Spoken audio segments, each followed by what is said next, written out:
Episode 1, Waking Up to Nessun Dorma. Checking. Initializing. Dialing.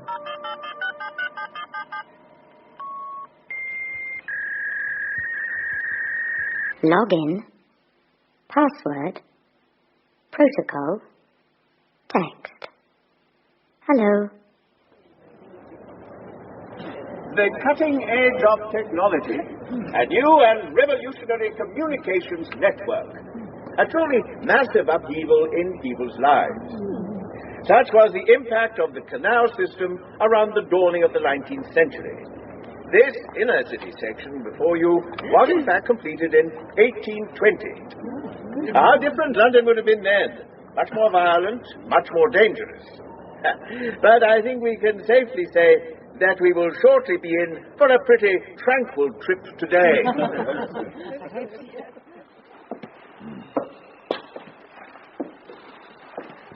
The Sleeping Beauty. Seems almost a shame to wake him. Tape him first, Joe. Right. He looks like the sort who might be noisy. You just can't trust people these days. Country's gone to the poodle. Terrible, isn't it? Not that there's exactly hordes of people to see him, even if he launched into Nessun Dorma. Nessun Dorma? Is that World Cup thing? It's an aria by Puccini from Turandot. Oh, right. There you go. Tighter than a duck's arse. You can wake him up now.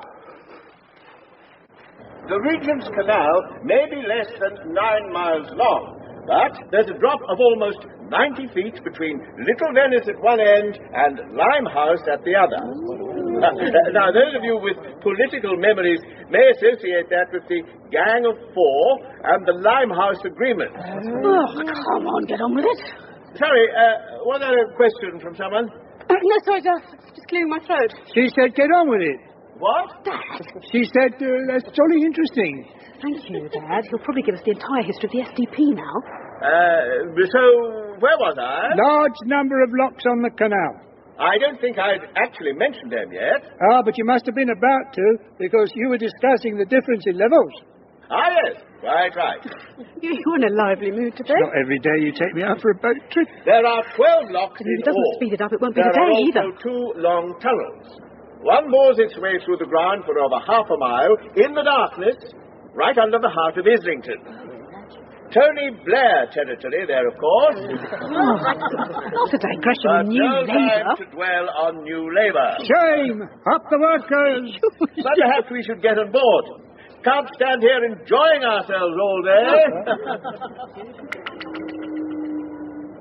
Scuzzy, we need to speak. The board's back up, so come and join us. Have I been having fun staying ahead of the law since we last spoke? They've been coming down hard, man. Did you hear they bust the biker in Anarchy? Not good at all. But otherwise, things are cool. I'm into some new switches and systems will blow you away. Catch you later. Fast find.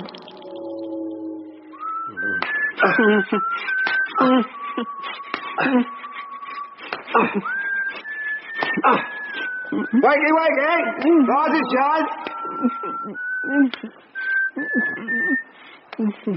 Sorry, I couldn't quite catch that, Mr. Davis. Could you, Joe? No, he's a real mumbler. Not like that big geezer who sings that operatic number of yours. Yes, Nessun Dorma. You mean Pavarotti? Yeah, that's the one. Looks a bit like Giant Haystacks, but sings better. Yeah, I should hope he does, Joe. Just have a little chat with Mr. Davis. It's a great toy, this, Mr. David. I used to have one in my bath as a nipper. Bobbing around, you know. I used to like to squeeze it. Shall I show you how hard I used to squeeze it? Shall I?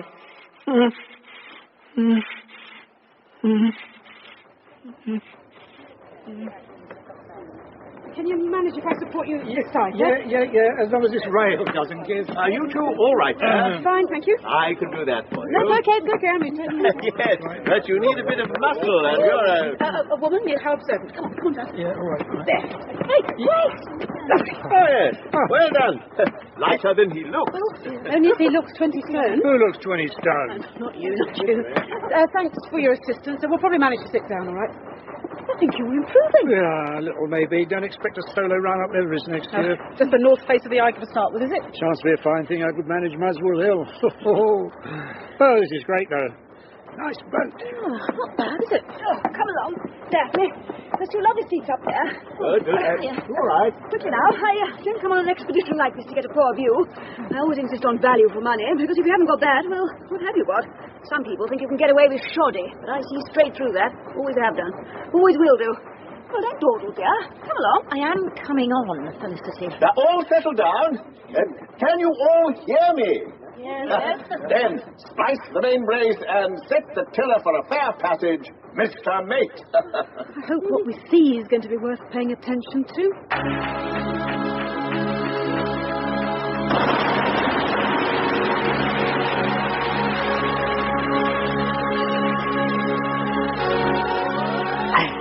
Fast find. Thanks for the update. Gotta tell you about the break-in I managed last night. Freaky or what? You've got to join me next time. Be twice the fun. You'd have loved the way I engineered the password to get in. I'll never cease to be amazed by the stupidity of big business. Not that Scuzzy's complaining, you understand.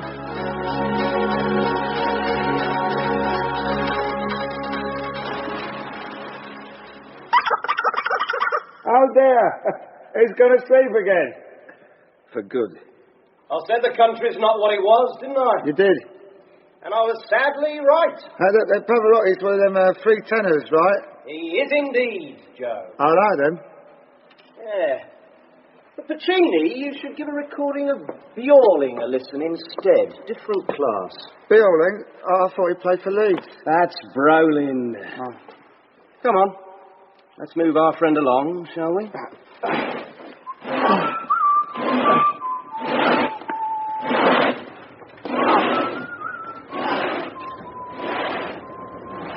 The gas holders are listed, of course. Those old lumps of iron, listed.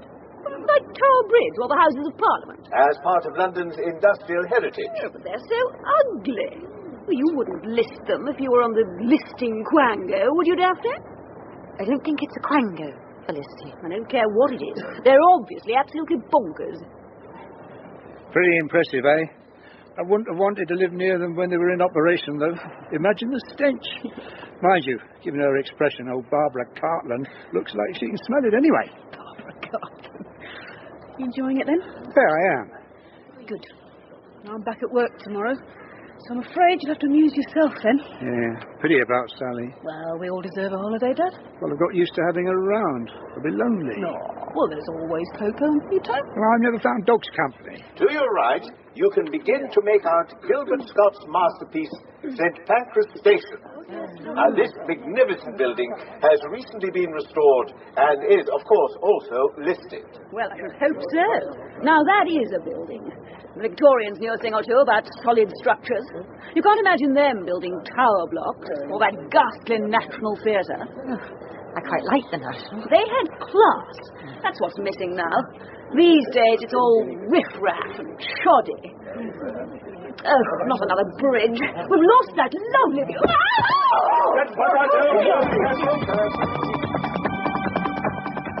We are mad, and we're coming your way. Faster than you ever believed possible. No one is going to stop us. We have power. We have knowledge. We have control. Yes, we are M-A-D. Mad.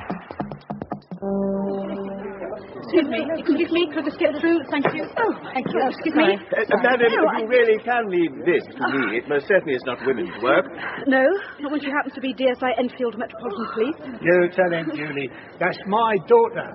I see. I'm sorry. Thank you. Now, madam. Okay, let's get this right. Okay, let's just get you out, shall we? From under a body which unfortunately does look close to 20 stone. Come in. Ta-da! Boss, I'm back. Oh, indubitably you are, Lawrence. Have a seat. So, how are you feeling? Fine. Fully recovered. You were very lucky. Yeah. The surgeon told me half an inch to the left and the bullet would have gone straight through a ventricle of the heart. That's a sobering thought. I suppose. It's a seriously stupid thing to do, Lawrence. But I had to try and get There were 2 guns. It was an impossible situation to escape from physically. You need to learn the difference between heroism and stupidity. Lying at my feet, possibly dead, definitely incapacitated, you're no help to me. To the force in general, or to the public you're supposed to serve. And speaking purely personally, I require support I can trust.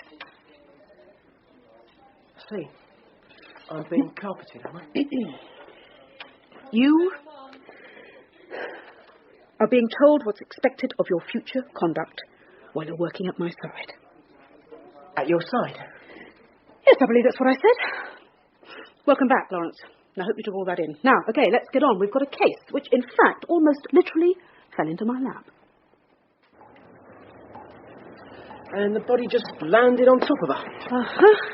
Must have fallen from the bridge supports up there. I imagine she had quite a shock. Yep, indeed. She fractured a wrist as well. He was a big man and she broke his fall. Not that that could have helped him. He was already dead? Oh, exceptionally so. Well, it's a strange place to hide a body. Most people would have just dumped it in the canal. Yeah, which makes me wonder if it was stuffed up there deliberately, like it wasn't specifically a place to hide it at all. But then why go to the bother and the risk of manoeuvring a heavy corpse in there? Why not leave it on the sofa? Well, it seems to me that either it was there temporarily for safekeeping, as it were. Hardly safe if it falls onto the heads of passing sightseers. Indeed not. Or maybe it was there to frighten someone, so it was only meant to be half hidden. How did he die? A blow to the head, but he'd been knocked around a bit before that. I've got a couple of the team going through those old warehouses. There's a lot of disused premises around here. You never know. They might turn up something useful. I take it we know by now who the victim was? We do indeed. A Mr. Richard Davis. I'm seeing his wife shortly. But we can start at his workplace. What business was he in? Biffo Boffo, Lawrence. Do what? It's still our best seller. Alongside plastic ducks, that is. Amazing how buoyant they've stayed. Well, Biffo Boffo simply has that furry universal appeal. That was all down to Richard's vision, of course. He had a wonderful eye for what would top the market. And Richard Davis was managing director of Telford's Toys, Mr. Hillier? That's right. And you're... Head of overseas sales, or HOS, as we say in the house. Ah, and as HOS, you're the senior member of staff present at the moment? That's right. Busy job, too. We export no end. Business flourishing? Most definitely. I thought the younger generation were only interested in computer games these days. When they're older, that's certainly the growth area, but we're targeting a much younger market. Just as dolls don't go out of fashion, neither does Biffo Boffo, or the plastic duck. What sort of industrial relations do you enjoy amongst your workforce? Is it a happy company? Very much so. We're proud of a good working environment and above-average pay. So you'd be surprised if there was a disgruntled employee, anyone harbouring serious resentment towards Mr. Davis? Very surprised. I can't say we're like a family. The firm's too big to suggest that. But it's a cheerful setup. Right. Is anyone's behaviour at all odd today? Or are there any staff who've not come in? No, I've already checked. A typical Monday morning, and all accounted for except John Gosling, who was away for a long weekend and doing some work on his flat. We've not been able to contact him yet. He's actually second in command, as it were, always at Richard's side. It's practically impossible to get Richard on his own, in fact. Right, you get onto that, Lawrence? I want him tracked down, now. I'm already asking questions, boss. Well, surely you don't think... I mean, John Gosling's pushy and very ambitious. He fought tooth and nail to get the position he holds here, but even so... No, please don't misunderstand. Well, I mean, you must have heard the phrase, who the police wish to eliminate from their inquiries. Well, that can be quite genuine. Yes, of course. It hasn't sunk in yet. I still expect to see him come through that door any minute. Richard Davis was a good man. I hope you get the bastard who did it. Well, we'll certainly try, Mr. Hillier. Hello? Hi, Dad. Look, I'm sorry about this, but the way things are going, I'll probably be back later than I hoped. Well, you said we'd go out for a drink and then a meal at that new Italian place. Yeah, that was before all this blew up. Listen, there's some beers in the fridge, and I'll grab a takeaway pizza for us, okay? Wouldn't matter it wasn't, would it? I am sorry. What more can I say? Pizza. Then get one of those really big ones, like a dustbin lid, with extra cheese and anchovies. That's more like it. See you later, Dad.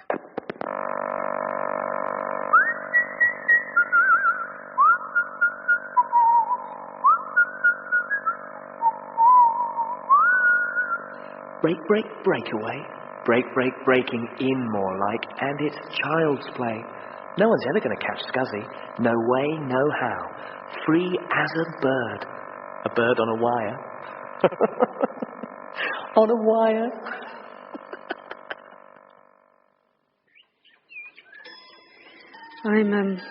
I'm sorry to have to question you so shortly after your husband's death, Mrs. Davis, but I'm sure you'll appreciate that the more information we can gather and the quicker we can gather it, the more chance we have of catching whoever's responsible. Of course. Now, I noticed you reported your husband as being missing on Sunday morning at 11. That's right.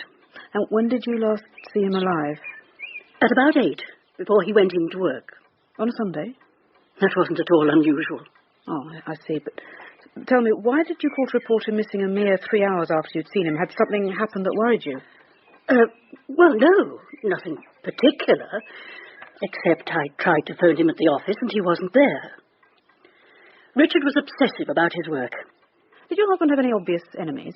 Lord, no. He was very well liked. No family quarrels I should hear about? Family? Do you have children? Well, one son at university in France. He's on his way. Right. Your husband hadn't been involved in any serious rows with anyone recently, even with a friend over a game of cards that got out of hand. Is there anything like that you can think of? However trivial it may seem, please say. There's nothing at all. Well, thank you for now, Mrs. Davis. I do appreciate your cooperation. And if anything does cross your mind, please don't hesitate to get in touch. Oh, sorry, tell me, did you know many of your husband's colleagues? Well, some, of course. Why? There's just one we're trying to trace. I wondered if you knew John Gosling. John? Oh, yes, of course I knew Mr. Gosling.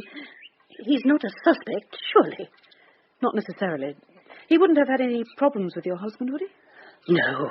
John liked Richard very much, I'm sure. Fine. Thank you again, Mrs. Davis. Not a lot to go on, but enough to be sure that our victim was here before he was killed. So what is this not a lot, then, Jeff? Oh, look at the floor. Very scuffed up, like there's been some struggling, perhaps. Well, that could have been kids. Disused warehouses, a fair game for young tearaways. Well, these could be blood traces. Yeah, well, that sounds more promising. And then there's this. Gaffer tape. I'll be looking for any hair or traces of saliva. Okay, Jeff. Now, well, you better get back. What does that door lead? I've no idea. Are any of our people through there? Well, I don't think so. They were all out front. Well, there's somewhere there now. Just get to the side, Jeff, quick. Hello, boss. Well, yes, that was some entrance, Lawrence. Ever heard of using the front door, as it were? I couldn't find the main way in at all. Right, okay. Jeff, get that back for analysis. Right, I'll let you know as soon as we have anything. So, what have you got for me, Lawrence? Well, not John Gosling. I can't locate him, boss. And I can't locate his toothbrush either. His toothbrush? Well, not where it should be, in his bathroom, where he hasn't got any shaving kit either. His car? Sitting outside his flat. Bugger. Get on to ports and airports with a full description. I've already done that. We found a photo in his flat, so they got that too. Well done. Right, let's make a surprise return visit. I'll bring you up to speed on the way. Come on. At 57,600 bits per second, something is happening, but you don't know what it is, do you, Mr. Jones? This is the future now, and it's the business of the future to be dangerous. JFK and LaGuardia, fog-bound. Lower East Side and Midtown West, gridlock. But hey, you don't stop fast. Mine's so easy. So here's a few fast bits and bites from the Big Apple.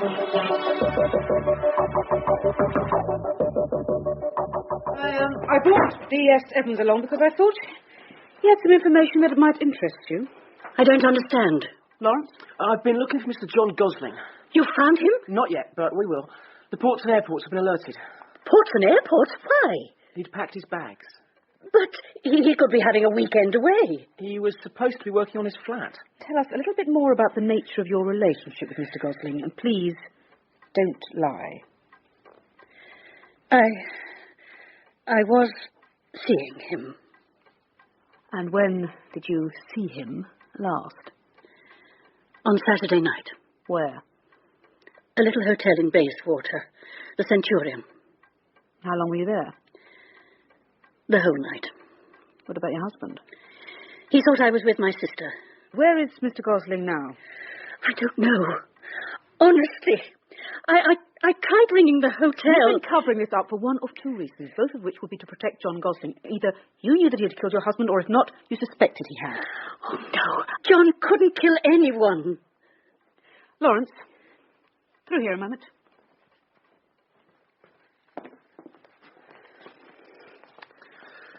So it could be Gosling on his own, or it could be the two of them, and she's covering very well. Yeah, on balance, I think she's probably telling the truth. Though maybe not about believing Gosling incapable of killing. Stuart Hillier said Gosling was pushy and ambitious. How pushy, I wonder. Anyway, check that hotel in Bayswater. If you don't locate him, get his picture on the evening news. And what about her? We better arrest her as a precautionary measure. I don't want her disappearing as well.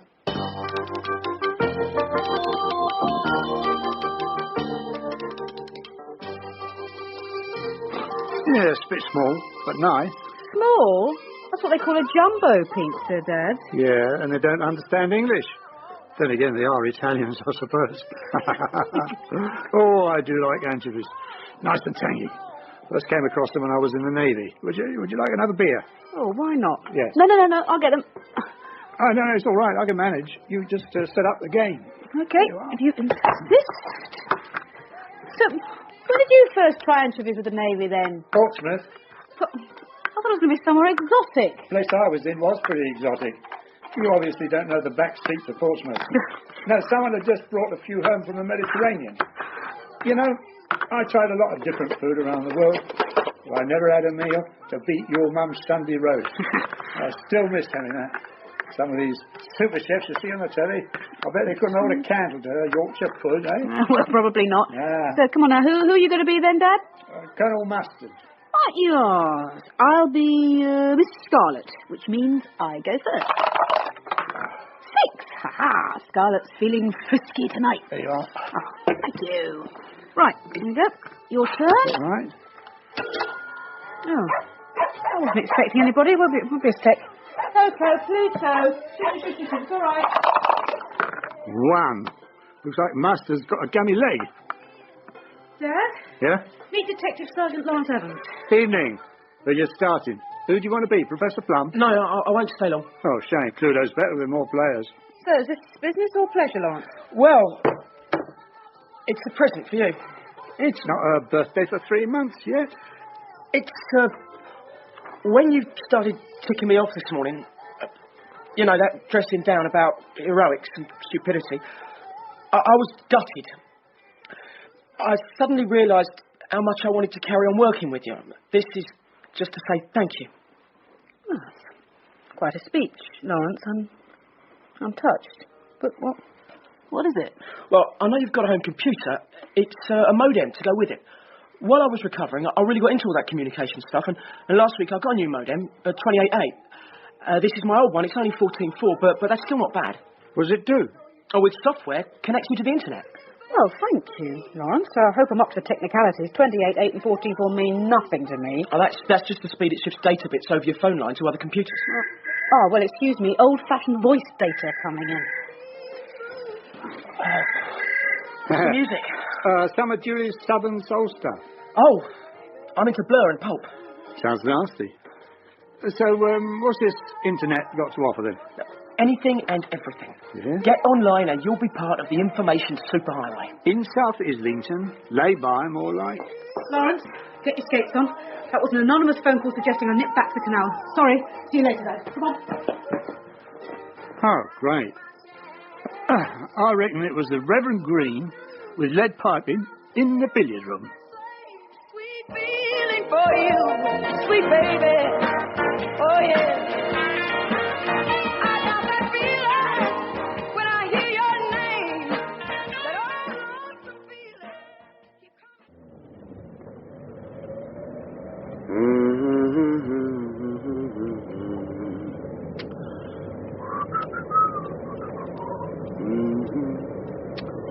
No one shall sleep. Life's a funny old thing. 1 minute you're here, the next you're gone. Sleeping with the fishes. Very poetically put, Joe. I got that from The Godfather. Yes, I imagine you must have got a lot from that.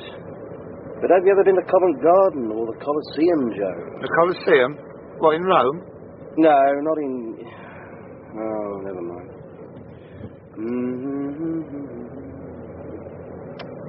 Durandot and her sphinx like riddles. That's what life's all about, Joe. Riddles. Often deadly ones.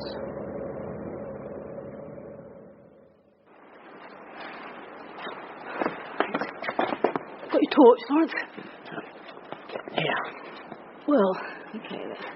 No, there isn't another body up there. The caller said there would be. Go to the bridge again. There's a second one, that's all they said. Well, I hope we're not being set up.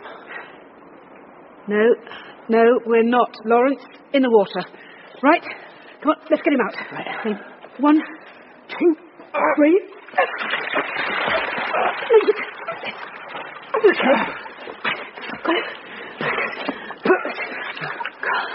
Do you recognise him? John Gosling. Oh. Just like the photograph. So, he's hardly our main suspect anymore. What's that in his pocket? This. Well, someone's got an interesting sense of humour. Do you think whoever called you is the killer?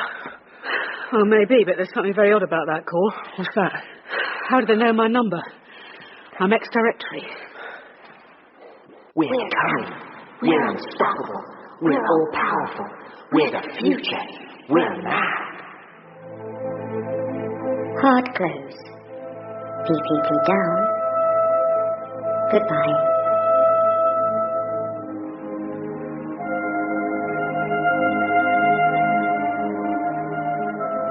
That was episode 1 of The Net and the Canal. The part of DSI Julie Enfield was played by Imelda Staunton. Dad, Geoffrey Matthews. DS Lawrence Evans, Ross Livingston. Goodfellow, Dennis Hawthorne. Jimmy, Kim Wall. Mac, Alice Arnold. Scuzzy, Paul Panting. Fast Find, Barbara Barnes. Samantha Davis, Anne Beach. Stuart Hillier, Geoffrey Whitehead. Felicity, Patience Tomlinson. And Joe, Stephen Critchlow. The Net and the Canal was written by Nick Fisher and directed by Richard Wortley.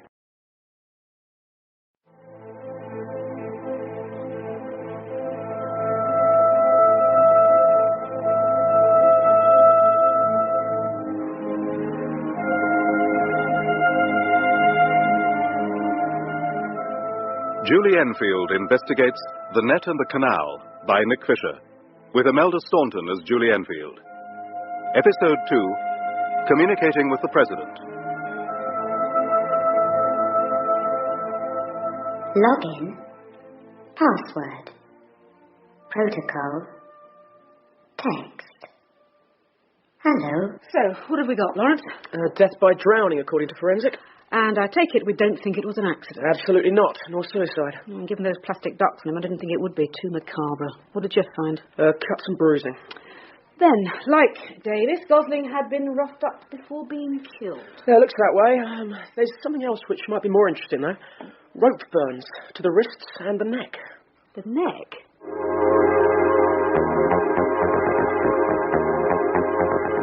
Everything you took for granted is beginning to change, and now that's begun, nothing will stop it, ever. You're on a collision course with the future. If you're not prepared, the crash is going to devastate you. Visionaries know we have it in our power to begin the world over again. Indeed we do. We will destroy your certainties. The revolution has arrived. I can understand tying up Gosling's hands to restrain him, but the neck... Maybe someone was threatening to hang him. But why? They must have been trying to get him to talk. I think whoever did this wanted information. They started with Davis but got nowhere, so they killed him. Or possibly they killed him accidentally while they were trying to get him to talk. Whichever. They then put the body somewhere where they could show it to Gosling, under the bridge, that is. Well, why would they do that? To show they meant business. But what information could they have been after? Gosling and Davis ran a toy company, not a missile factory. Indeed. And I wonder if they got the information they wanted, whatever it was. And if not... they think someone else at Telford's may have it. Well, maybe it isn't anything to do with Telford. Well, that's the link between Davis and Gosling. Telford's, where the third in command is now first in command. I think it might be worth seeing Stuart Hillier again. There's another link. Davis's wife. She was sleeping with both of them. Come to that, there's a third. They both died near the canal. Now, the second killing probably took place near the first simply because Gosling was taken to be shown Davis. But... they certainly could have been killed by someone who knows the canal well or uses it a lot. Locks need care and experience. These double ones on the Regent's Canal were installed in an effort to conserve water. It's not just today's privatized utilities who have problems looking after the old H2O. Now you can see the level beginning to fall, just like a giant liquid lift. Going down.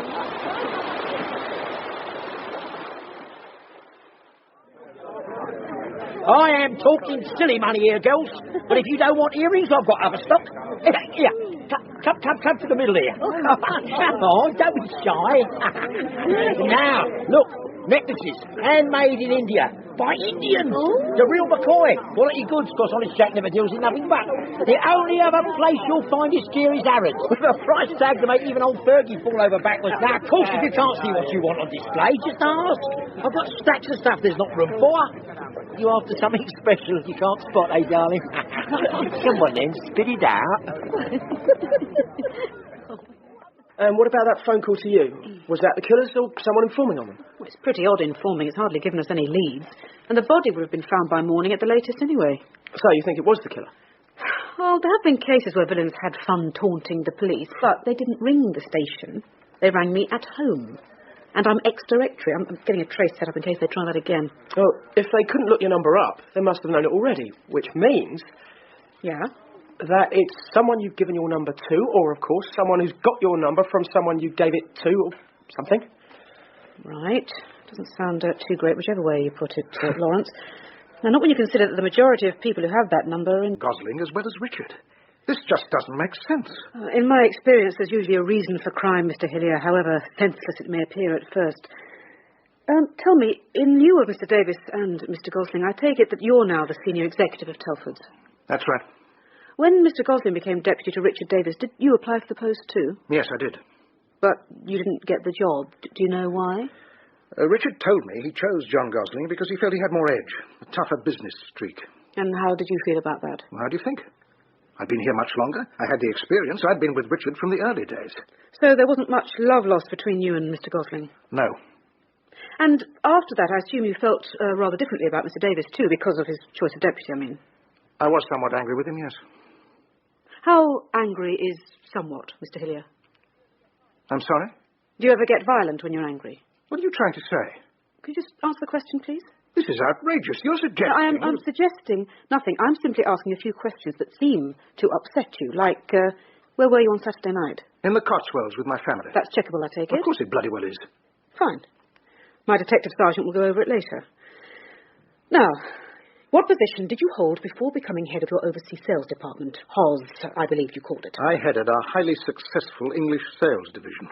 So, business has been good all round, and you experience excellent relations with your staff? That's right. There's never so much as a ripple of discontent here. Oh, well, that sounds a bit too good to be true. Surely all companies experience a little trouble somewhere along the line. Well, I suppose it wasn't quite so comfortable when we downsized about 18 months ago. But that was soon over. You laid people off. I thought you were expanding. Well, market-wise, we are. But some of the new technologies have allowed us to operate more efficiently, but with a streamlined workforce. Tell me, could Mr. Davis and Mr. Gosling have possessed any important trade secrets that a competitor could possibly want to know? A few, I suppose. But they're really very minor. We're hardly the MOD here. Well, thank you for now. By the way, did you know that Mrs. Davis was close to John Gosling? Close to John? Are you sure about that? I'm sorry, Mrs. Davis. And you'll forgive me for having held you overnight. I had no option while John Gosling was missing. And I knew you'd been having an affair with him, a very discreet affair, I understand. Of course it was discreet. I didn't want to hurt Richard. Oh, you didn't want to hurt your husband, but you were having an affair with his senior colleague. Do you know what it's like to be married to a workaholic? No, but I can imagine. Can you? Telford became Richard's entire life. It was like a mistress taking him away from me. Of course, I enjoyed the fruits of the firm's success, but I saw less and less of him to share it with. Where's the point in that? And those bloody computers. I'm sorry? He was obsessed with them. He hadn't been brought up with them like the young whiz kids today. He made up for that by working through the night, so I never saw him. Yeah. Oh, sorry, boss, I thought you'd finished. No, it's all right, Lawrence. Mr. Davis was just leaving. Goodbye, Mrs. Davis. If we can help, don't hesitate to get in touch. In any case, you'll receive a call from our counselling service. Thank you. Right, Lawrence. It might be something, might be nothing. What might? We cured the canal around the bridge. Found something? Lots. Old bicycles, a bed frame, a sex doll. Bunkin, of course. You name it. Now, this is what just might be of interest, or might not, as I say. Come on, spit it out. 600 quid and a bracelet in a tightly tied plastic bag, which went to the bottom as there was also 2 pounds of pork sausages and a pound of bacon in there. Lean, rindless back, to be precise. Well, there's a package of enigmas. The necklace is pretty distinctive. We could try suppliers and see where it was sold. Maybe it was paid for by credit card. Of course, it might have nothing to do with us, but at least someone ought to be pleased if we give them 600 damp smackaroos back, which they'd lost in the depths of Regent's Canal. The worst thing about getting old is getting isolated. How do you mean? Well, you can't get out and about, so you don't meet anyone new. Meanwhile, your friends start dying off. Remember about 5 years back when I seemed to be going to a funeral every week? Well, there you are. Friends disappearing and less chance to meet new ones. You get isolated. Oh, well, I suppose so, but that's unavoidable. Doesn't make it any nicer. No. Oh, there we are. Leave the rest to drain, Dad. That can only muck the tea towel up anyway. All right. How about a game of canasta? Well, in a bit. I want to try connecting that modem Lawrence gave me. Now, there's something else to isolate you. What? Computers. They're meant to be changing the world, aren't they? Well, they're certainly having an impact. Yeah, but all they do is keep people apart. You're the second person who suggested that today. I don't think they're so bad. With computers, you don't need to see people the way you used to. You don't even need everybody in the same building to work. Once something like that started, you can't stop it. People probably said the same about the telephone, Dad. Anyway, computers certainly make my job easier and the police force much more efficient. Well, of course, they've got their uses. But you mark my words, they'll push people apart. Everyone will just be sitting alone in front of a screen all day.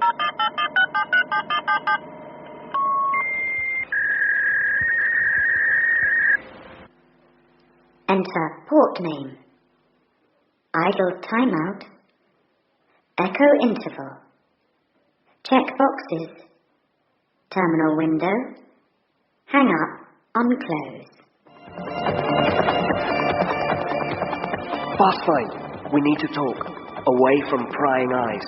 This is for you only. I picked up some more traces. Looks like the surgeon is moving again. Yes, the surgeon. Scuzzy. Check in sending. 6 curly quotes. Leave immediate send unchecked. Miscellany. Check Zoom windows. Empty trash unquit.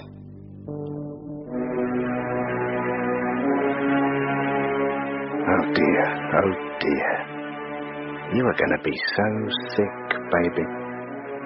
I'm just going to inject a little dose of this, and, well, that's life, baby.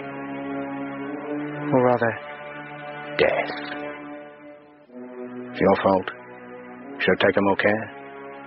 After the event, it's too late. There's no cure. Now, a little pinprick. The surgeon's very delicate. Yes. But I'm afraid the inevitable has been set in train. In the morning, you'll wake up crippled. Permanently crippled. So sorry, and all that.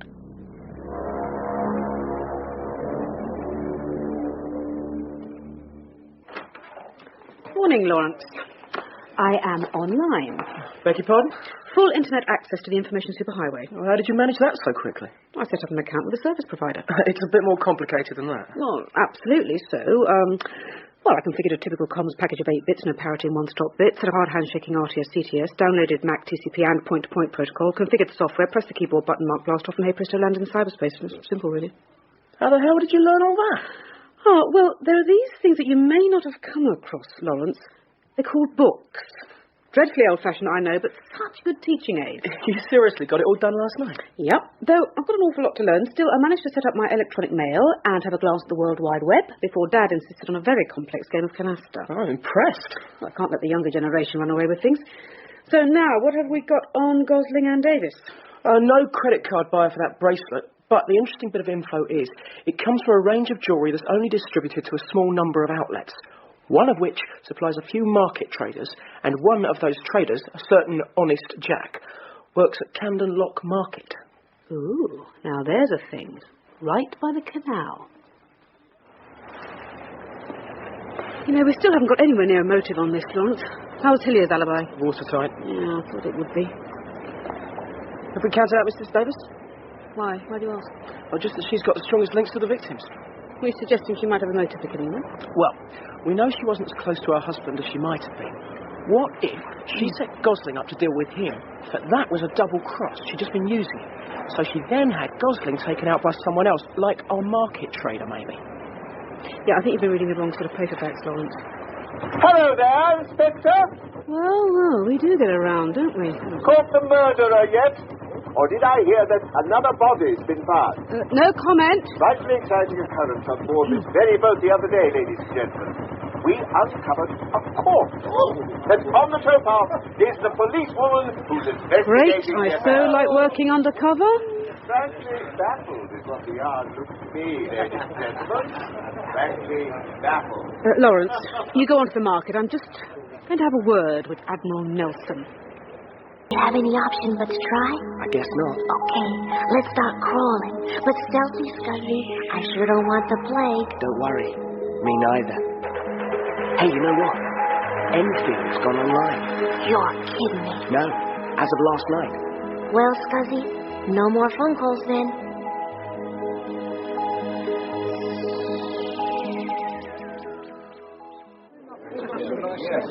Come on, you lovely, luscious ladies. Sort it out. Oh, and a gentleman too. What can I do you for, sir? Honest Jack's jewellery. Are you Jack? Who wants to know? I do. This belongs to a very special girl. I want to get her something matching. Oh, then you've come to the right place. That's one of my beauteous Barley collection. Could do your matching earrings. Hi, Honest. Hey, show the girl. How you diddling, darling? Very low. Yeah, well, I'll see you in a minute, love. Just dealing with this gentleman. All right, but don't be long. Patience, treasure. Everything comes to him or her who waits. Now, Barley earrings. There you go, sir. A £5, that's all. You couldn't find them cheaper anywhere, including Barley. £5? Well, you can look all over town, but you... Oh, hang on. Honest. Yeah. Yeah, look, I'm sorry. Yeah. Oh, come on. You know what I make on a stall? 200, 250 a day max. But there's no way I can. Hello? Hello? Oh, bollocks. I'm waiting, Honest. All right, don't rush me. I'm coming, right? So, sir, do you want the earrings or not? I'll sleep on it. Well, suit yourself.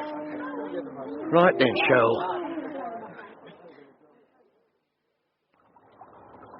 So, naturally, I'd prefer if you didn't toss my identity around like some trivia of Canal history. I don't see that that's called for. Nothing I say is trivia.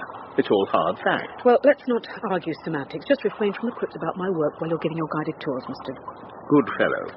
Yeah, right, if you just remember that, Mr. Goodfellow. All a bit humorless? I'm investigating 2 murders. I don't think that's exactly a lot of laughs. Of course not. Certainly not for poor Samantha Davis. How do you know that? What? Her name, the wife of one of the victims. How do you know it? Oh, it must have been in the paper. And you bothered to remember it? I have a pretty photographic memory. It probably comes from boning up the history of the canal. On which you're quite the expert. Oh, yes. Not many people know the ins and outs, the hidden nooks and crannies of the past and the present of the Regent's Canal, the way I do. No, I imagine not. Well, Mr. Goodfellow, you'd better get back on board before your sightseers mutiny.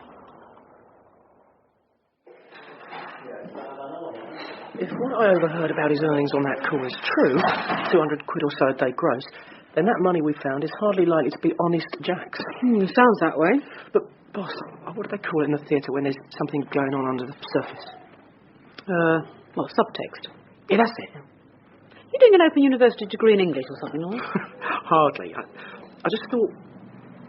I thought there was a subtext going on when Jack was talking with his customer called Shirl. I think she wanted something from him, but not jewellery.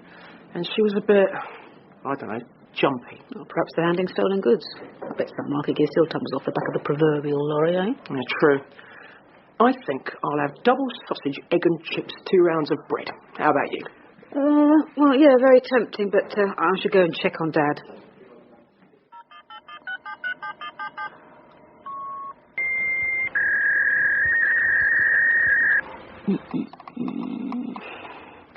Well, it's nice to see you for lunch, but now what are you doing? Well, I thought it would be interesting to see if anyone's emailed me. Emailed? For electronic. We're exasperating, more like. Anyway, who knows you've got this internet thing? Well, almost no one, but when I set it up last night, I did a couple of test sends. One to Bill Clinton. The President of the United States? Mm-hmm. Of course, he won't reply himself, a bit too busy, but the White House should be in touch. Why ever would they bother with you? Well, just watch this now. Okay, the modem's dialed in. We are connected. Now, if there's any mail for me, it'll come into the computer automatically. Is it there? Mail. What's wrong with the postal system? Nothing, no. This is a lot quicker. Okay, let's look in my mailbox. 2 messages. No, I don't answer. Hang on. There, look. Yeah? From autoresponder at White House, recommunicating with the President to Julie Enfield. Thank you for writing to President Clinton via electronic mail. As I told you, mail. And no, there's a lot more text, Let's see if there's... Oh, no, let's see who the other message is from. Lawrence. Is he the one who came round the other night and gave you this modem? Modem, Dad. Modem, what's the difference? It's all double Dutch as far as I can see. Okay, here's Lawrence's message. Establishing contact. Hello. Welcome to cyberspace. Copper. Mad. Copper? A cheeky so-so. What's he mean, mad? Oh, I don't know. Might stand for something. There's a lot of shortcuts in computer language, like, what did I read the other day? IRL, in real life. Well, that's the last thing this has anything to do with...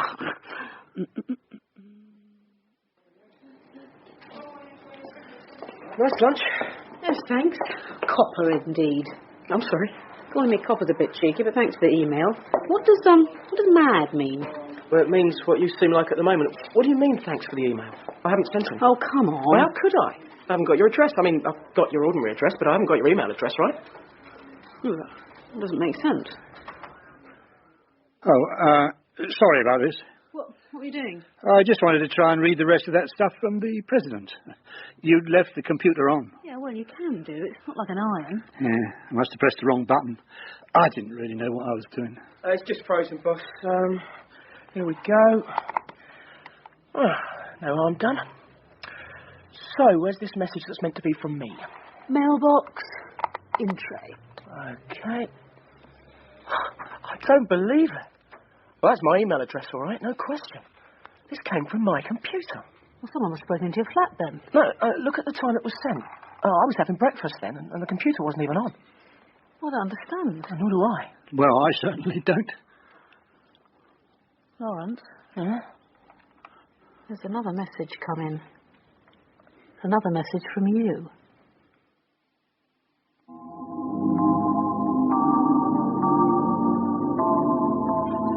Hi, Copper.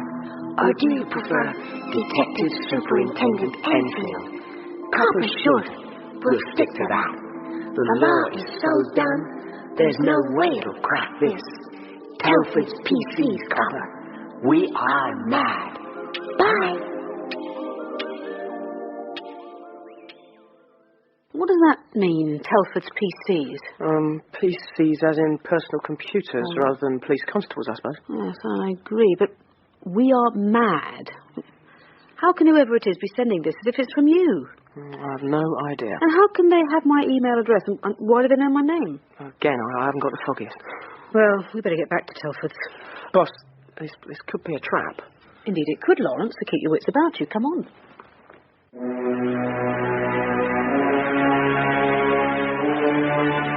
Out. All the amateurs, the no-hopers, the lame-brain Luddites. If they can't stick with the pace of the surgeon, eradicate them. There's no place for them. Wipe them, erase them, trash them like they never existed.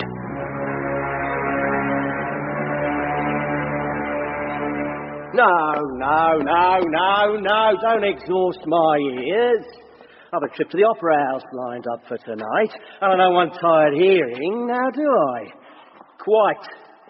It's the ring cycle. Götterdämmerung, to be exact. I'm a little Puccini man myself. Something about the flavour of the emotions when filtered through Bjorling or Callus.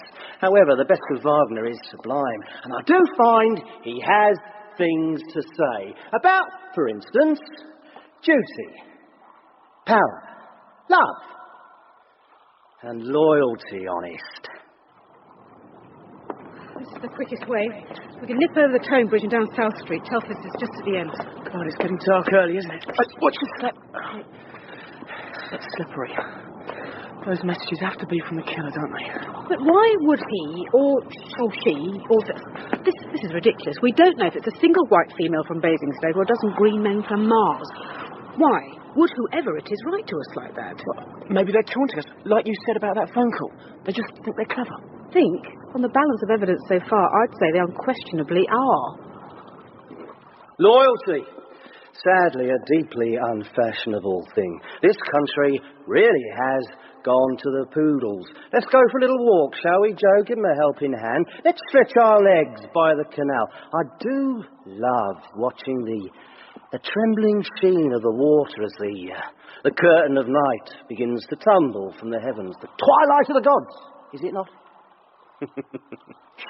It really brings out the poetry in me. Well, to me, there's no doubt about it. Sounds like those messages are taunting us. Yeah, but it just doesn't feel right to me that they, he, she, it, or whatever, are the killers. Unless, of course, they really are what they keep saying, mad. Well, I suppose anything's possible. No! What the hell's that? Who's Julie? I swear I never took it. I think I recognise that voice. It's so hard with that echo, but... Hang on, I think it's... Yeah, I think it's from over there. Come on! It's simply the survival of the fittest. Just as it always was. And the surgeon's very fit. Yes, very fit indeed. But so many are out of touch, stumbling through the darkness. They're being left behind. They're old and flabby and slow. And they're dying.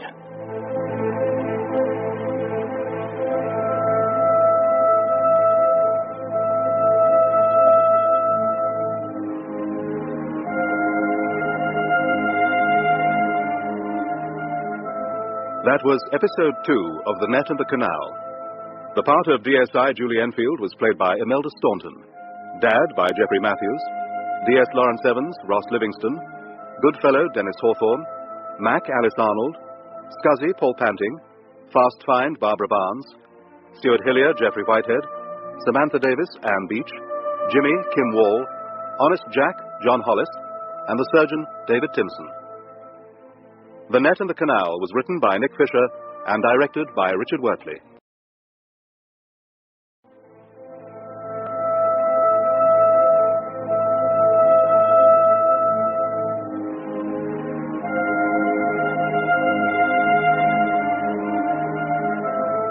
Julie Enfield Investigates The Net and the Canal by Nick Fisher, with Imelda Staunton as Julie Enfield. Episode 3, Tarantulas in Trojan Horses.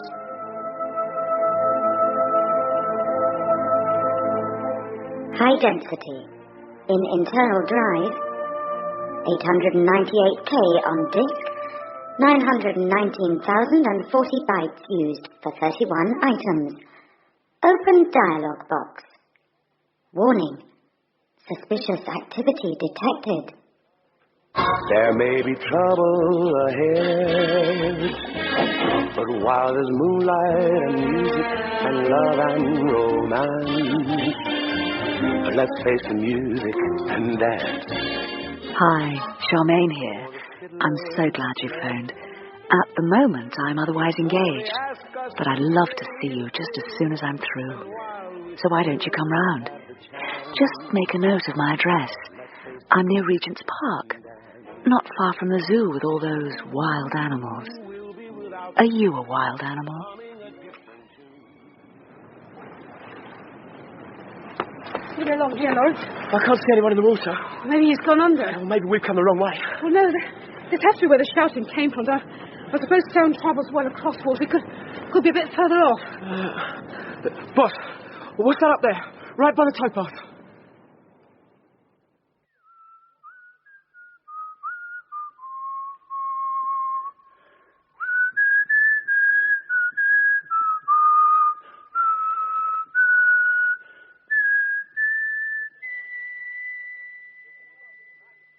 The theme of tonight's lecture allows me to expand a little on the importance of the canal as a communications network. Naturally, it was to be superseded by the railways, but not quite so quickly, nor entirely as one may at first imagine. I especially like tigers. I hope you're a tiger, because I love to be hunted by hungry animals. And I know you're hungry, or you'd never have run. Yes, you're hungry for Charmaine, aren't you? Why don't you hunt me? You know where I am. So come and get me, tiger. For some time, the railways and the canal system actually coexisted very contentedly, and we can pinpoint why this was through a fine local example. Not far from Camden Market, there's an intriguing spot known as Dead Dog Tunnel. What that leads to is worth closer examination. Now, let's put him out, Lawrence. Okay? Put it on. Come on, I've got you. Okay. I thought I recognised the voice. It's our market trader boss, Honest Jack. Oh, thanks for that. Well, at least the kiss of life isn't needed. There we go. Aren't you the bloke that was interested in my Barley collection? That's me. Yeah. Who are you? But we were the ones who were meant to be asking the questions. You're not the law. Yes, we are. Oh. Bollocks. Is that the thanks we get for dragging you out of the canal? That's rather impolite, sir. Now, what's this? Oh, another plastic bag. Let's just have a little look, shall we? Well. Lots more cash and, something a little bit more interesting than pork sausages this time. I think we'd better head for the station, don't you, sir? Oh, bollocks. As you can see from the slide, the basin goes underneath the warehouse. Above it, in snake the railway lines. Through hatches set into the warehouse floor, cranes could winch goods from the barges below and transfer them to waiting rolling stock, or vice versa. In fact, this basin led to a whole interconnected series of underground vaults known as the Camden Catacombs. As to why the entrance is known as Dead Dog Tunnel, we may only speculate. All right. I'll feed you in a minute. There's something I want to do here first, so you'll have to wait. This isn't easy, you know. Never had anything like it in my day. Now, dear President Clinton, we've not met, but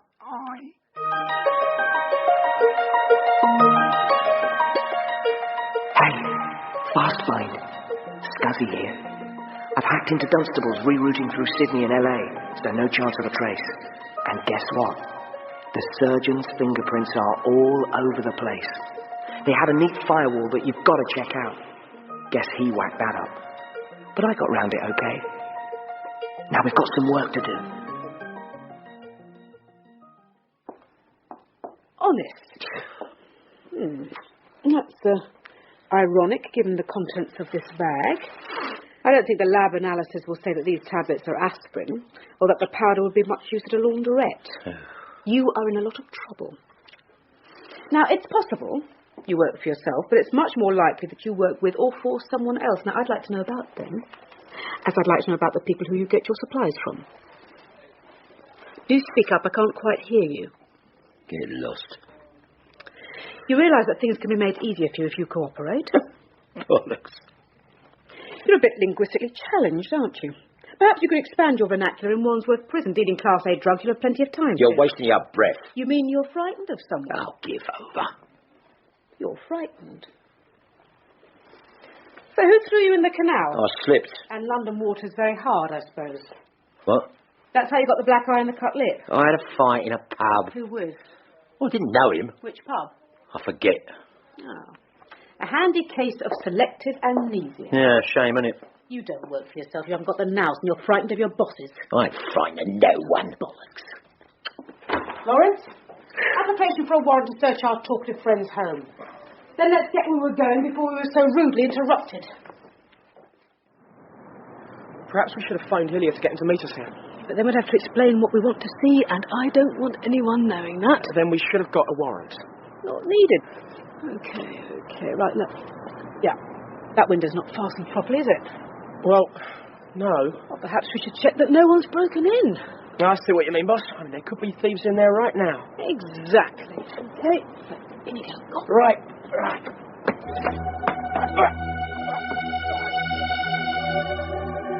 Hey, Scuzzy, what time is it with you? About 2300 hours. Why? Kinda late for someone to be booting up at Telford's. Maybe it's our curious copper. Well, let's hope it's not the surgeon. Do you think Enfield's up to stuffing passwords? $64,000 rests on that one, Scuzzy. But I have to say the feds are usually pretty dumb.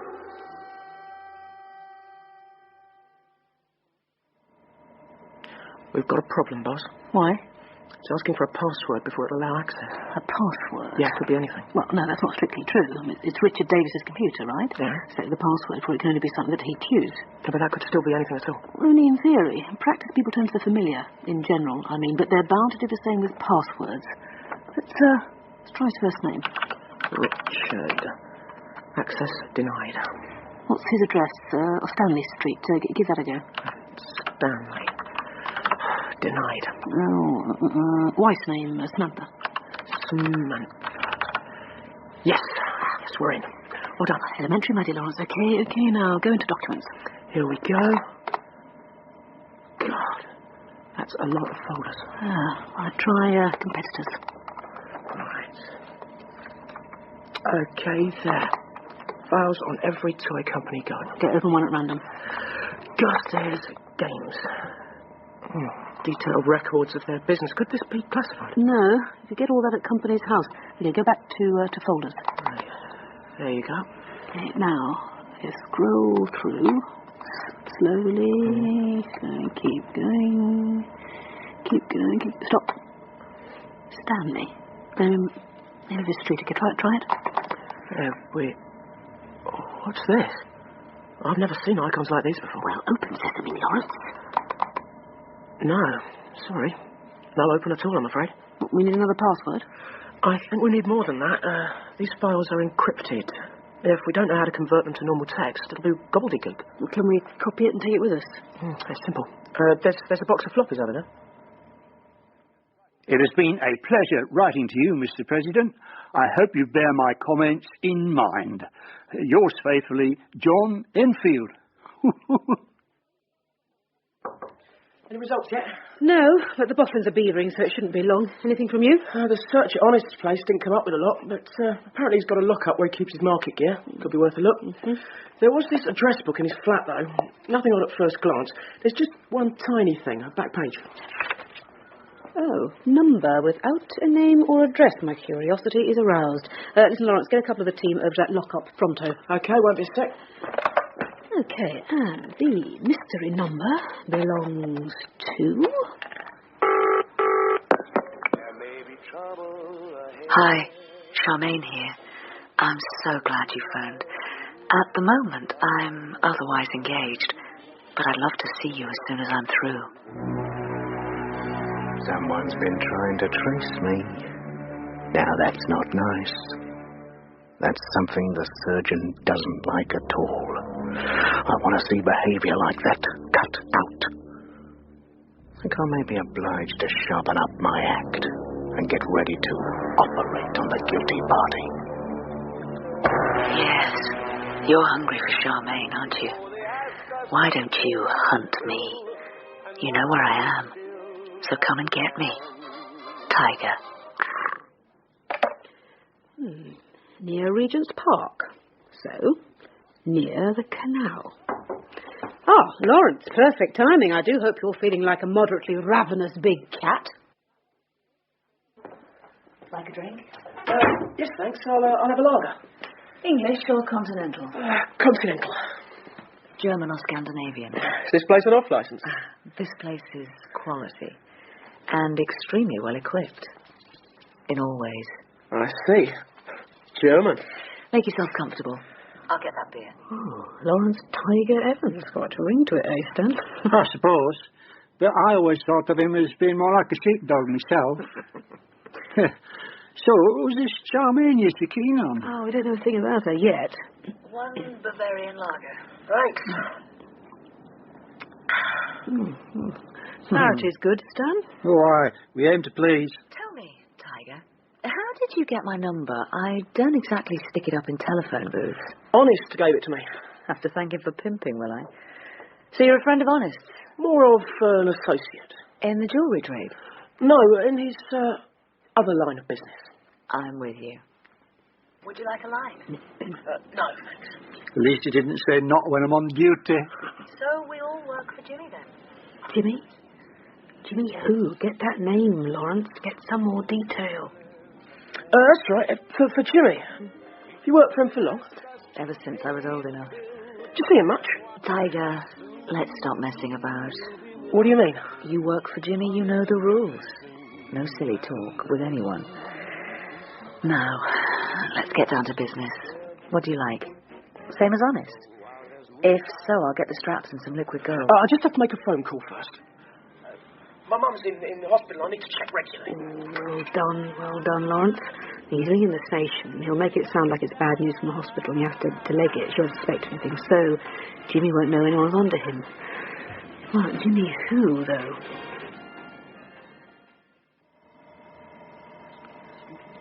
Yeah, I've cracked them. The encryption's nothing like as snazzy as it could have been. So what's in those files, Steve? Illness. Illness? Not for you or me, for computers. These little babies contain the necessary code to write infectious programs. Set it up, get it onto someone else's system, and they have a problem. You mean their purpose would be to damage other computers? Yeah, to infect them with different viruses. Yeah, basically, they'll damage data by corrupting programs and deleting files. How hard is it to create viruses? If you're into computing, not hard at all. Especially if you're making things as simple as these. They're not very sophisticated? Yeah, that's kindergarten stuff. Not like the one I was analysing before you took over my time. Right. Now, this is a real beauty. Deadly as a tarantula. In fact, it's called tarantula. Oh. So why? What does it do? Watch.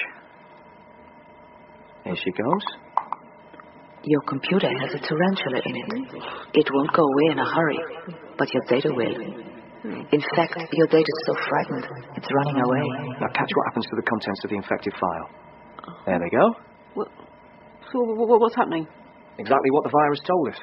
Every single word in that file, all that hard work, all the information is hopping off the screen. I can see that, but where to? No, Wheresville. It's an unknown cyber grave. A deleted data unretrievable. What, just like that? Said it was a beauty. One of the surgeon's best. Surgeon? Yeah, a criminal hacker who's been responsible for millions of pounds worth of damage. He went quiet for a while, but it seems like he's active again. Tarantula only started running loose very recently. Tell me, Steve, is it possible to make a computer absolutely safe from intruders? Yeah, easy. Just never turn it on. Enfield. Julie. Financial profile. Is that all you earn, Julie? For all those hours you put in? Pathetic. Always pay your credit card in full every month, I see. All very neat and tidy. Yeah, what I'd expect. Dull and methodical. Just another plodding plod. Hey, what have you been up to? I was bored. I started reading that book about it you got, and I thought I'd try a couple of things. The technical stuff's not as tricky as some of the radar systems analysis I had to do in the Navy. Anyway, I wrote to the President yesterday, and today I got onto that World Wide Web. You're joking. No, I've been all over the place. I found this stuff about TV soap operas first. Then I went for some information about real opera to the Metropolitan in New York, no less. Ooh. I had a glance at some nice paintings in the Louvre, and I found out what the weather's like in Sydney. Hot. But not half as hot as Bianca's Smut Shack. Bianca's what? Smut Shack, where Bianca loves you all. Oh, that was a bit odd. I took on another personality there. Lulu Lula. I do not believe this. What have you been looking at? Nothing compared to what I've seen in Tangiers. Which brings me to the best bit, a site about the Navy. There was stuff there that brought it all back for me. And there's these news groups, apparently, people that you might want to get in touch with to exchange ideas on things that interest you. You never know. I might meet up with some of the old chums. Whoa, pull over, Dad. Hey? I'm going to have to book you for speeding on the information superhighway. Just a bit of fun, officer. I know the other day you were lecturing me on the evils of computers. Well, that was before I knew anything about them. I've changed my mind. Well, evidently.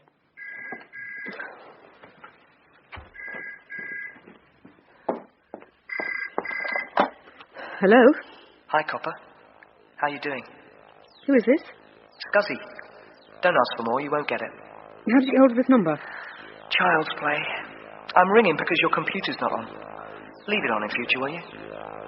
How did you get on at Telford's, Enfield? What do you know about that? Lots. We emailed you, remember? From D.S. Lawrence Evans, as it appeared on your screen. How do you know all this? Trying to keep me talking so the trace you requested on incoming calls will work out my number. Listen, you got the files. What files would that be? Don't be stupid, please. Did your boffins work out what they are? What boffins? Oh, this is getting boring. I was going to give you some more info, but you obviously prefer to do it the hard way. By yourself. Bye. No, hang on.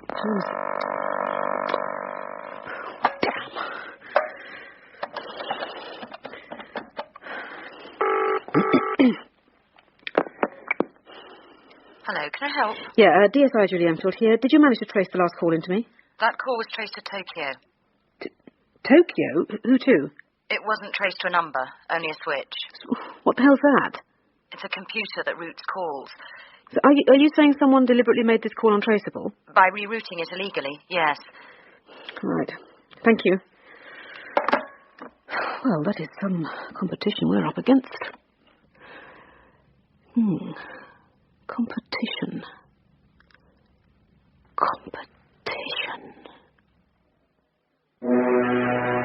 Hello. Here's a name. Fast find. Password. Hypertext. Hello. Repeating password. Hypertext. Hello. Your computer has a tarantula in it.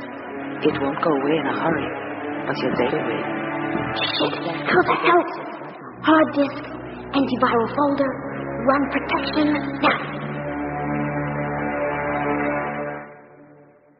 That's a lot of toy firms having a lot of problems, wouldn't you agree? Looks that way.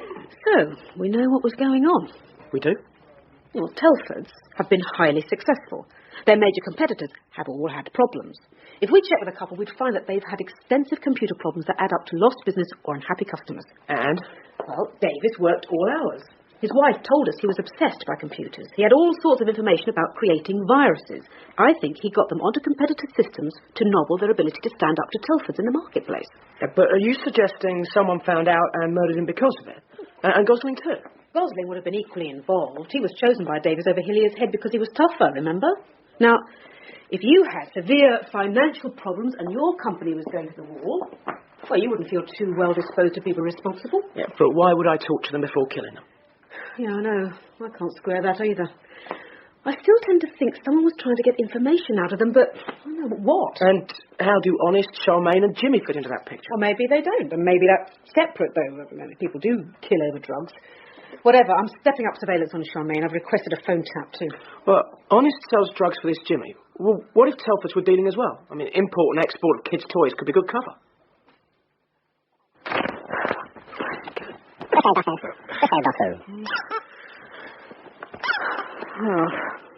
not a lot of illicit substances in either of these. What a shame. Could someone explain just what you're doing disemboweling our toys? It's a long story, Mr. Hillier. I've got all day. Very possibly, but I'm afraid we haven't. Thank you for your cooperation. Goodbye. Thanks all the same. No joy, boss. No Telford employee with a criminal record, I'm afraid. Well, it was always a long shot. I don't really think anyone there's got anything to do with drugs.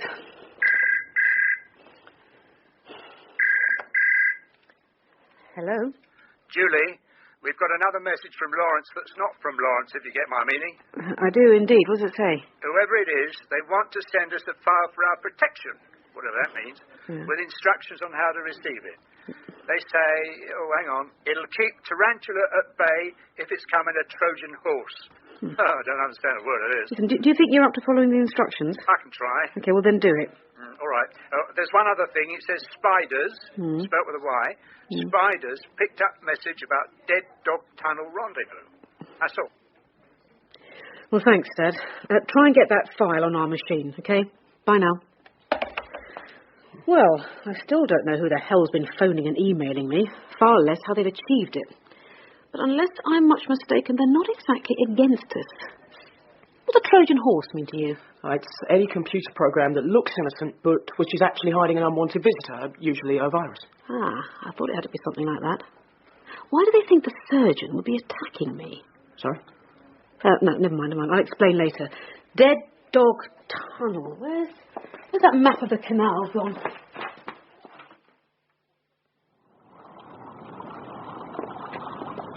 Pretty deserted. You'd expect it at this time of night, but this is the spot, all right.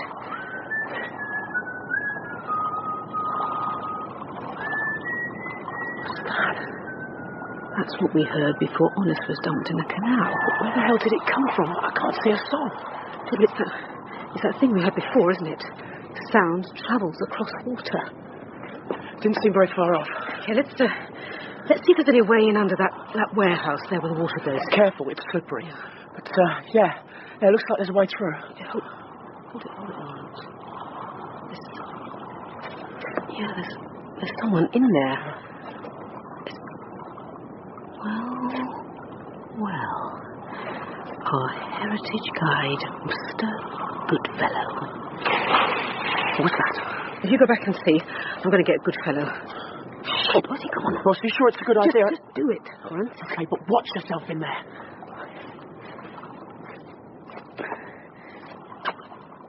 Oh, God. What is this place? Hello? Hello? I know you're here, and I've seen you. Come on, let's not play games.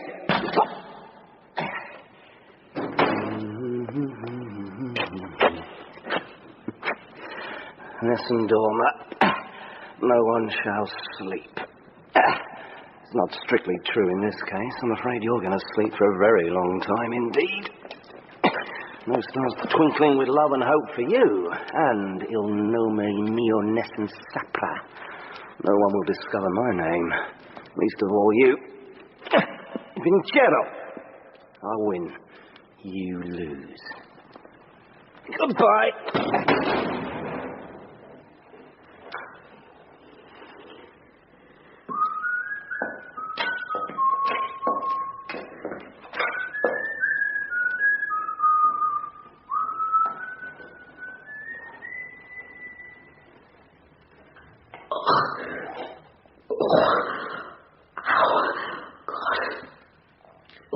Lucky not to have a cracked skull, Julie. Oh, now. Okay, where are you? Not going to swing many cats in here. Oh, God, these walls are damp. What?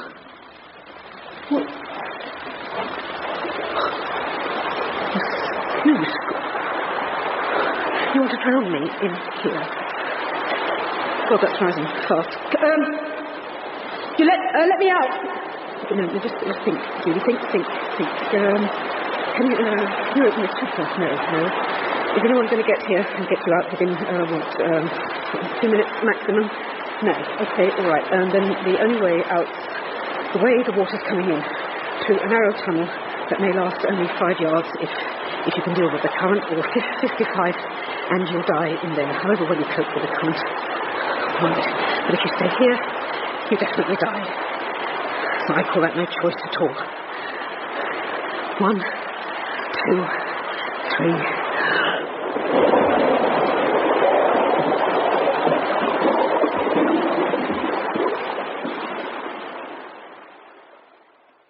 point-to-point protocol.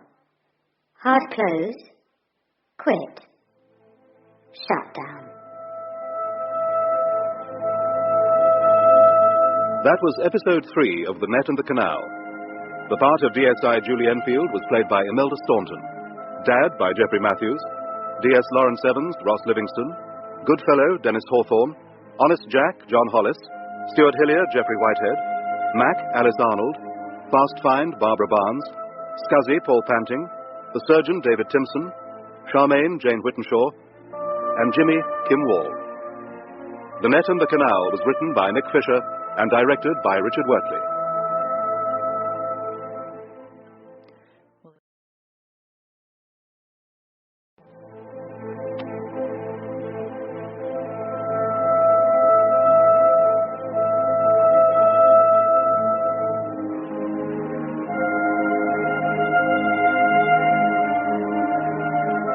Julie Enfield Investigates The Net and the Canal by Nick Fisher, with Imelda Staunton as Julie Enfield. Episode 4, Beyond the Firewall. Helvetica 12-point plane. Smart quotes. Fractional character wits. Show invisible.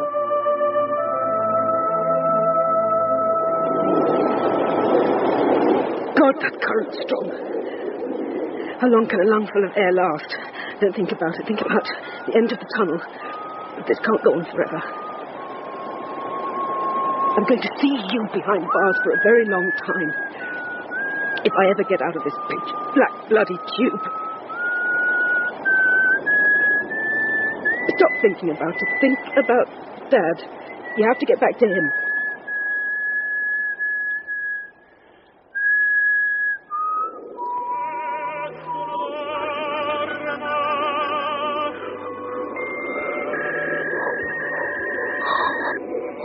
The water looked like it was boiling. Shells crashed into the ocean. Plumes of smoke and spray. I saw fear and panic, but I saw bravery beyond belief. Real heroic deeds from plain, ordinary people. How long does it take to die once you start breathing water? No, come on. Concentrate. On the end of the tunnel. Mum, look at the picture I drew. Oh, that's lovely, Julie. That's the sun, and inside it I've put the moon. And right in the middle I've put a star. And in the star there's a secret place where my mind can go, full of the light of the sun and the moon and the star all together. You're a very clever girl. Got an imagination like someone twice your age. So black. Why is it so black? I've got to get to the end. I don't want to die. You're leaving Hendon with a record second to none. I believe you can go as far as you want in the Force. So set your sights high and don't give up till you get there. Set my sights to the end of the tunnel. Don't give up. But it's easier to just help me. Somebody help me. Yes, Julie? Dad, how much do you love me? Oh, well now. My love for you is as big as a house. Big as a school? Big as the whole world. I suppose. I can't stand this tiny bloody tube. Let me out. Give me some air.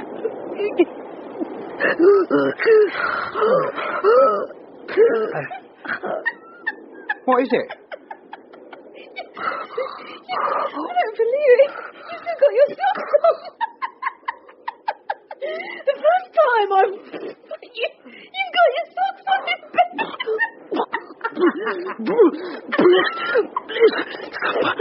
Anyway, I don't want to die like a rat. I don't want to die. Ashes to ashes. Dust to dust. Come on, Dad. Getting late. Yeah, I just want to stand by the grave for a bit. To remember the good times. How she was before she went into hospital. When she was still really alive. No.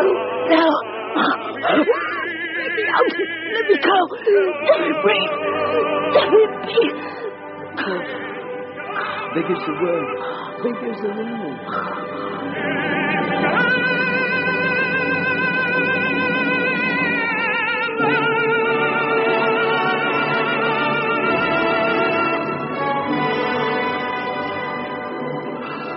lovely, Julie.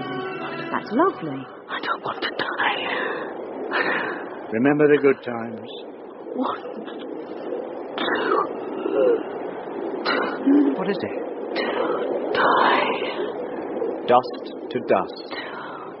I've got a lot of faith in you. To die. In my secret place. Full of light. Nice. Big as the world. Big as... Yes. Big as... Big as... Death. Death. Wins.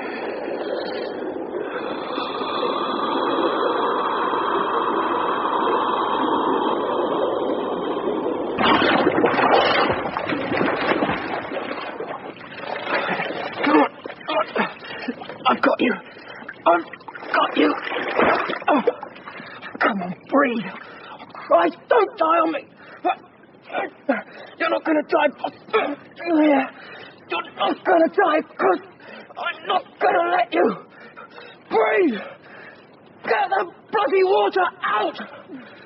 That's it.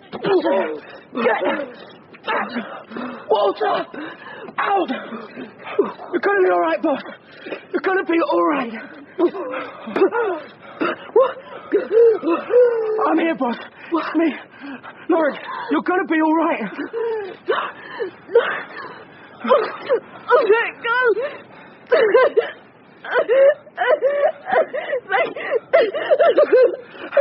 Easy now. Easy. It's all right. You're safe. Okay. I'm fine.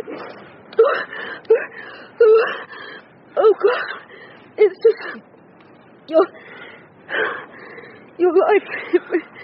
It really does flash in front of you. Oh, God. Can you get me home, please?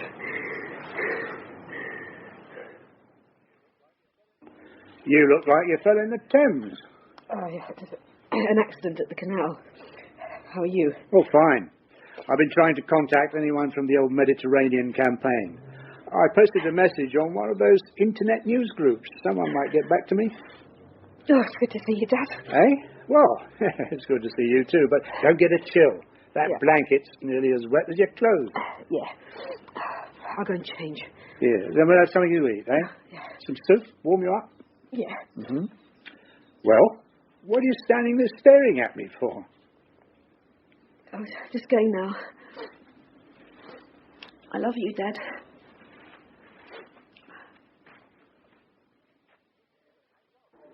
Yes, I was there. So? So, what were you doing, Mr. Goodfellow? Measuring the basin. Measuring it? Why? So I have the correct details. 20 metres by 15 metres, to include in my next pamphlet. That being what, exactly? The fifth in a series I've penned on the subject of the Regent's Canal. They're published by Waterway Books. What is all this about? I saw you there last night. You disappeared, and very shortly after that, someone tried to kill me.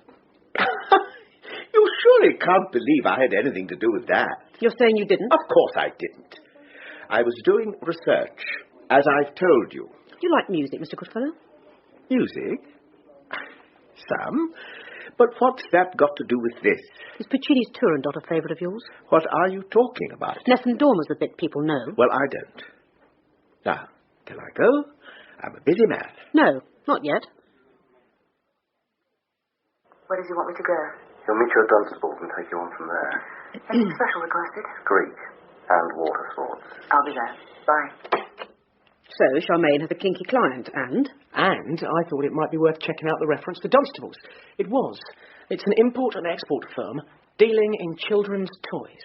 Aha, now there's a coincidence. They didn't show up when I looked for rivals of Telford's that have nosedived, because they haven't. They've been rock steady for years.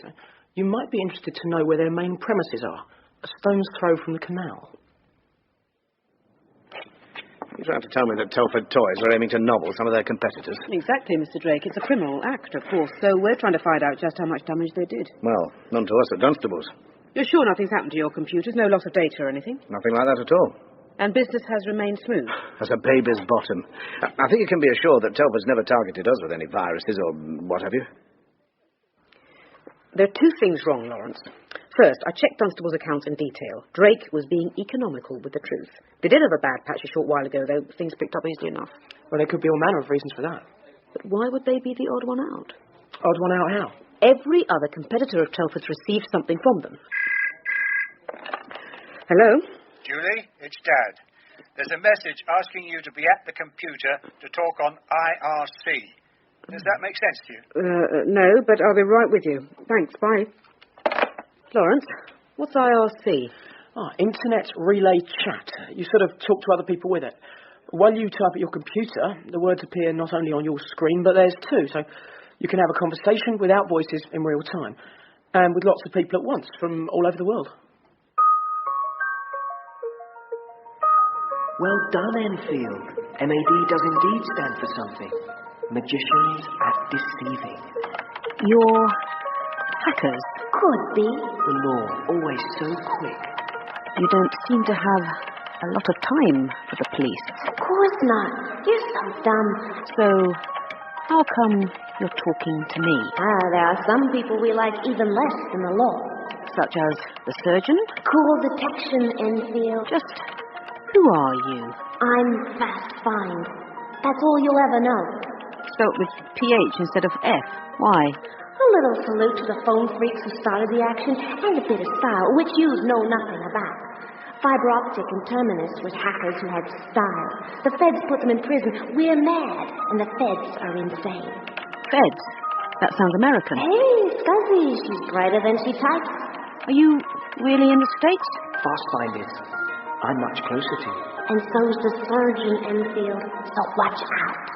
What do you know about what's going on? We've been trying to keep tabs on the surgeon. Doing that, we happened across details of those murders. The surgeon wasn't personally responsible, but he's working with those who are. And who's that? We don't know.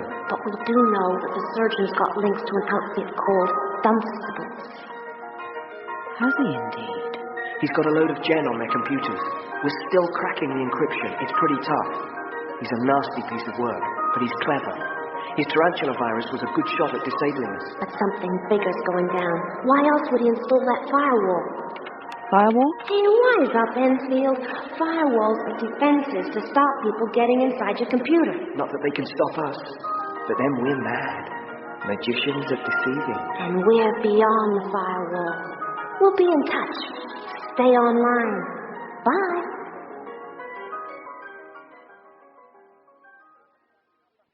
Well, what do you want? You can't bust me for this. Well, actually, we could. There are several technicalities relating to things like the sale of alcohol or those different drinks you offered my detective sergeant here, remember? You'd be laughed out of court. Who's Jimmy, Charmaine? See this?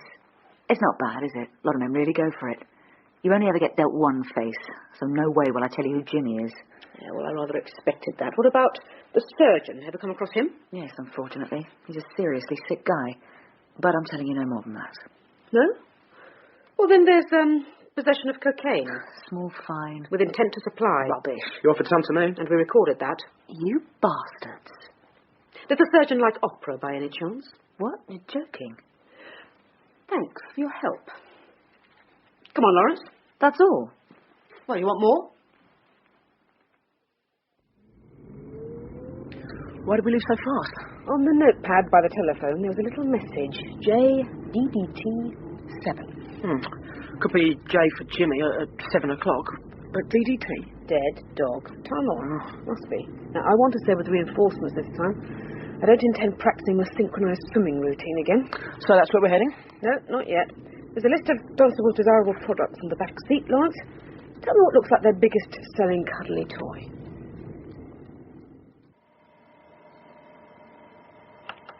You were involved in the Mediterranean campaign? Yes. Which of His Majesty's ships were you serving on? None. I was on the other side, Mr. Enfield. What? I was a gunner for the German Navy. I left that message for old comrades, not enemies. But this is the joy of computer space. You left a message for everyone. I lost a lot of friends in that war. So did I. I want to make a new friend now. Who better than a man who was once an enemy? You lost a lot? My ship went down. Maybe you shot it, but that is past. What was your favourite port of call? Before the war, Tangier. Now there was a place. Puffy the panda. Right, this rope. This rope here. Crowbar, Lawrence. Okay, let's try one of these. Right.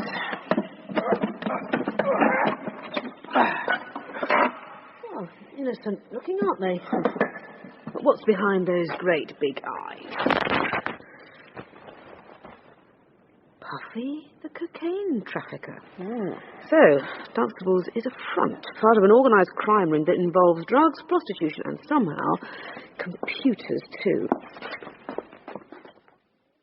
You have new mail. Mailbox in.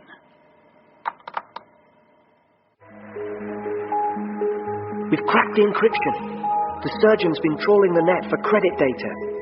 Dunstable's computers hold thousands of credit card details. Names, numbers, expiry dates, addresses, the lot. Large-scale fraud, Enfield. But that's just part of it. They've also been involved in industrial espionage. They've accessed sensitive data from firms, then sold it, either to interested parties or by blackmail back to the companies they stole it from. Have fun. Take care. Scuzzy. I think Davis and Gosling were plain unlucky. We know Gosling was very ambitious and Davis was obsessed by computers. Together, they cooked up their little plan to get at the competition.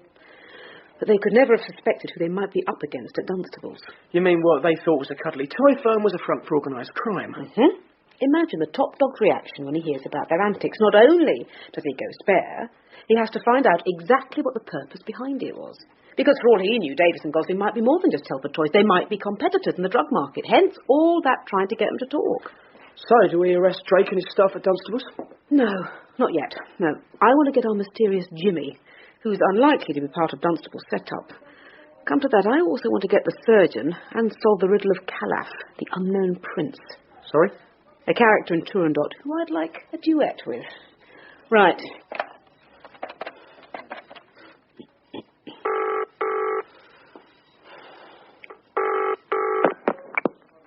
Hello?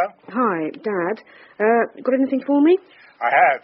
That Scuzzy's been in touch with some information for you. They've worked out those files. That's right. Keep going, Enfield. Keep talking. I'd like to get a fix on you. Information is power. You never know when it'll come in handy. So do keep yapping like those stupid dogs of yours. Keep up the nice little family chin wag. It's good to talk. Oh, great, Dad. Well done. I never thought I'd be helping you on one of your investigations. You'll be asking for a uniform next. No, I'll stay undercover. The mastermind in the shadows. Mastermind? Your brain dead, Daddy-O. And I'm afraid you're not in the shadows. Not anymore. Now, what's the address that goes with that number? Information equals power. Yeah, well, I know, but I mean... Right, if I could have your attention, please. Everyone. Right. Thank you. Right, now, initially, I wanted to go in quietly, not mob-handed. I wanted to be very solid at the back, so each of these exits is to be covered. Oh, come on. Yes, I know, there's a lot of them, but that's the nature of the beast. Now, okay, we can't predict how they'll react when challenged. We'll try and take them inside, but they could make a run for it, so cover must remain at each exit. Well, why, Lawrence, and you bust the whole shebang on your own? Hardly. Now, as soon as I'm ready, we'll put the call through, and then I do want to see us swarming the place mob-handed, but with the exit still covered, OK? Right, any questions? Well, have we got time to nip into Camden Market beforehand? There's this food stall does mind-blowing chapatis and a green chilli sauce that's still like a volcano the morning after. I think it might be wise to leave the intestinal devastation until after the action, Simon. Yeah. I'm always thinking about your belly. I know. Should have got a chapati or two. It's bloody cold hanging around in there. Won't be long now, Lawrence. I think I can promise a bit of action to warm you up. Boss, boat coming in.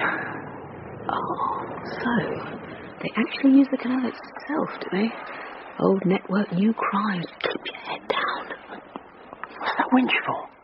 It looks like they're dropping it in. Stop. Oh, a diver. What's he going to come up with? Oh, not a lobster pot, one imagines. You think that's full of drugs? I'd bet my salary on it. Stored underwater. Clever. On the boat, boss. Oh, good fellow. Well. Wonder how they got him involved.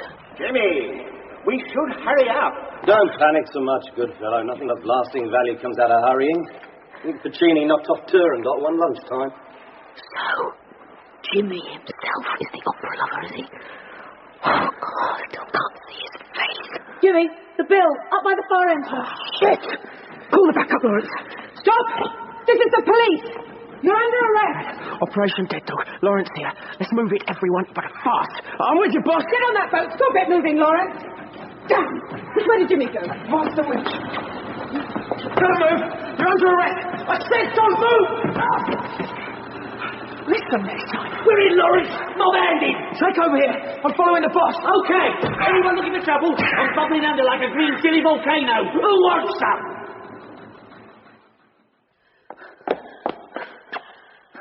You can't escape. You've got every exit covered. There's no way out, Jimmy. Where are you? I know you're here. You can't get out. You're only playing for time. Simon's and the rest are in. We've got all of them. Where the bloody hell is Jimmy, though? Oh, come on. Oh, God, thank God we've got all the exits covered. He can't have got away. What's that light up there? Let's go and see. Careful, though. Shit! This wasn't on our maps. Goes up to our manhole cover, I guess. Shit!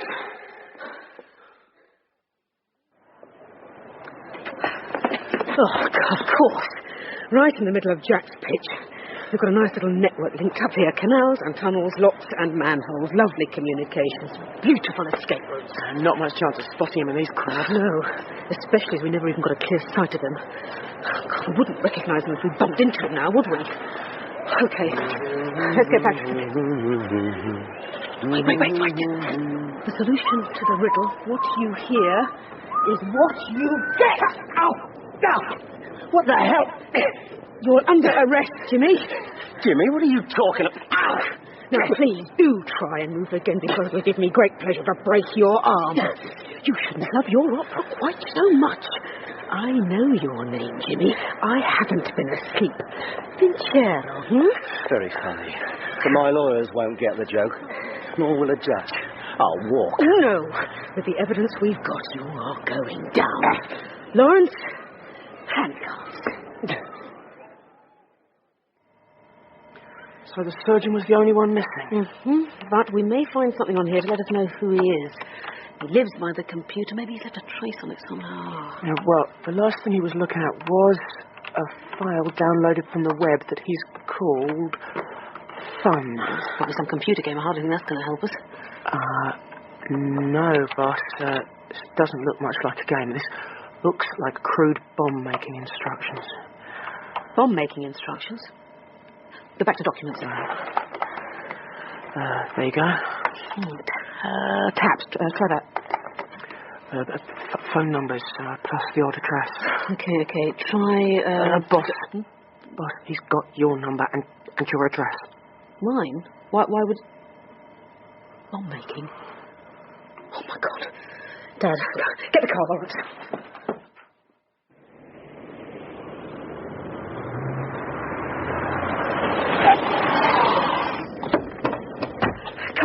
Right with you. Dad! Oh, my God, no! Dad! No, careful now. Get off me, Lawrence. No, sorry. That's an order. I don't care. You can't go in. Lawrence, my father is in there somewhere. Then you can't help him, and it's too dangerous to try. I don't care. Let me go. There's a difference between heroism and stupidity, right? But, Dad, we should never have allowed him to be involved like that. Stupid thing to do. This is my fault. It's my fault. You can't blame yourself for this.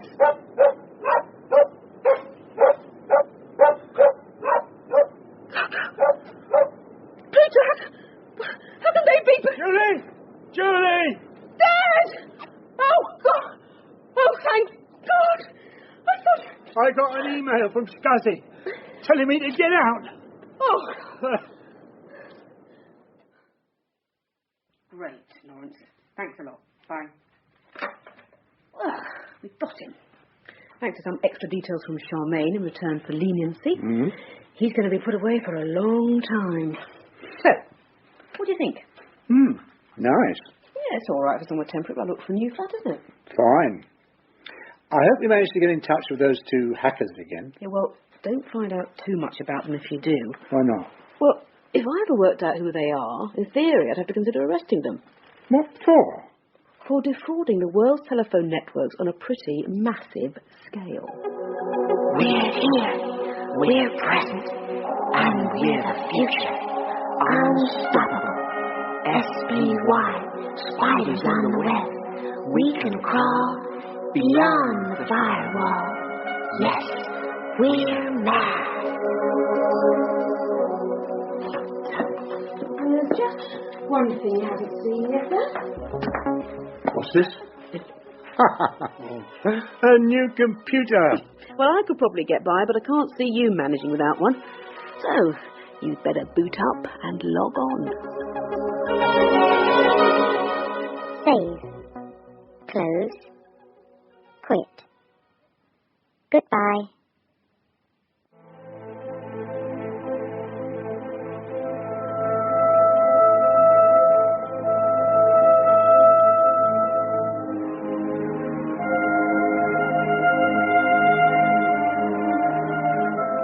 That was the final episode of The Net and the Canal.